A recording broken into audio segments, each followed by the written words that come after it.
It's called the stimulus package. So it's Stacey and the stimulus package, now Stacey and the stimulus, and I'm just honored that they came out tonight. So let's try this out and see how it goes. I don't usually work off a script, but I'm going to need to a little bit because she has her parts and I have my parts. So, the story of the blues is really an American story. It's a story of triumph over adversity. It's a story of amazing creativity. It is the greatest music probably that the world has ever known outside of Beethoven, Bach, and the like. And it is also the basis of everything you hear. I teach music law, and all you, I say kids, right? I sound like an old guy. All you kids know Kesha, you know, and you know Rihanna, but there would be no Kesha, there'd be no Rihanna, there'd be none of the stuff we listen to but for the blues. So it's probably the singular contribution, cultural contribution of America, not only to America, but to the world. So it's really, really important. And of course, this story begins in Africa. It's the circle of life, and it moves us all. Isn't that beautiful? Let's give her a hand. Now, of course, that song is from The Lion King. And there's another song that's featured there. It's called The Lion Sleeps Tonight. That song was written about 1906 by a Zulu tribesman in Africa who never made a penny off of that song. A few years back, the ancestors, the heirs of that person, shamed the Disney Corporation into paying money for that song, which is worth millions and millions of dollars. And that's part of the story that we're going to talk a little bit about tonight. Now, of course, we have the transatlantic slave trade that began in 1400 and lasted in the United States until 1809, if I'm not mistaken. And the slaves came here, but they bought gift that is more valuable than just about anything that you can name in the United States economy. And that is the music and the creativity that we bought. If we had to put a dollar value on that music that they imported here, we'd be talking of trillions of dollars. Don't get that wrong, because that's the most valuable commodity the U.S. has, intellectual property, including music. The slaves sang songs. Those included work songs, for example. Tote that box, lift that bell. You might remember that from the musical Showboat. And Negro spirituals, beautiful songs. Wade in the water. Wade in the water, children. Wade in the water. That's a beautiful song, a Negro spiritual. No credit for that because we don't know who wrote it. But that was code basically for the slaves to rise up, cross the river, and fight their way to freedom. It isn't the American story one about freedom. I told you this is an American story. It's not just an African-American story. Of course, Congress in 1790 included copyright protection in the original Constitution.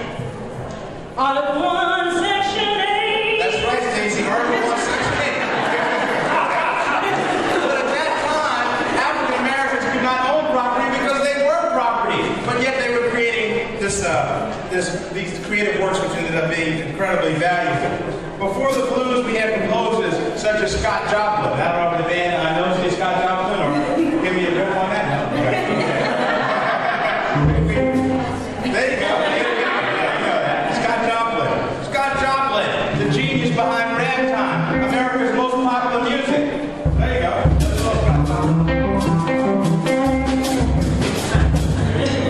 Scott Joplin created what would an incalculably valuable music with ragtime, but of course his copyright to Make Believe Rags and other songs went to someone else, someone who knew about copyright law, and that is also part of the story that we've been looking at. I'd also say it's a part of the story of hip-hop. I know a lot of you guys like hip-hop today, and when I think of some of these hip-hop artists, I wonder if some of the same things are happening to them in this day and age that we live in now. In 1917, W.C. Handy, who is credited as being the father of the blues, wrote a composition. It was actually called Memphis Blues originally, and he did not get the copyright in it. The music publisher, most of them were located in New York, got the copyright. But he did manage to copyright his second big composition. It was a song called the St. Louis Blues, and now Stacey's going to perform the St. Louis Blues, the first recorded blues song of those.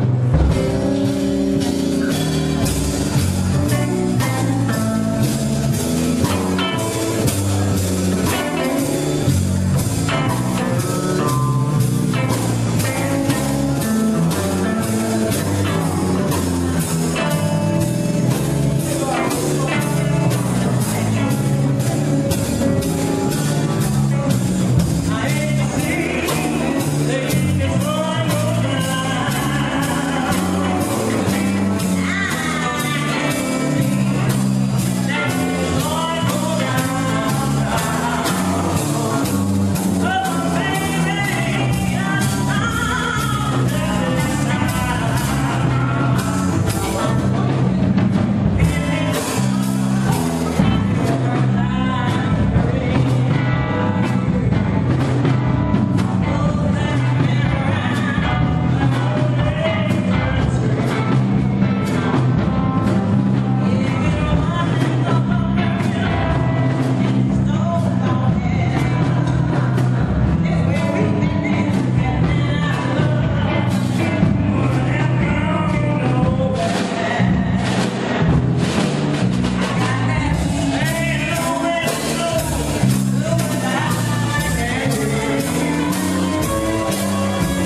So Jelly Roll Morton was the bridge between the blues, and actually, if you really study blues, St. Louis Blues probably isn't really a blues, but it's the first song that's widely credited as being the blues.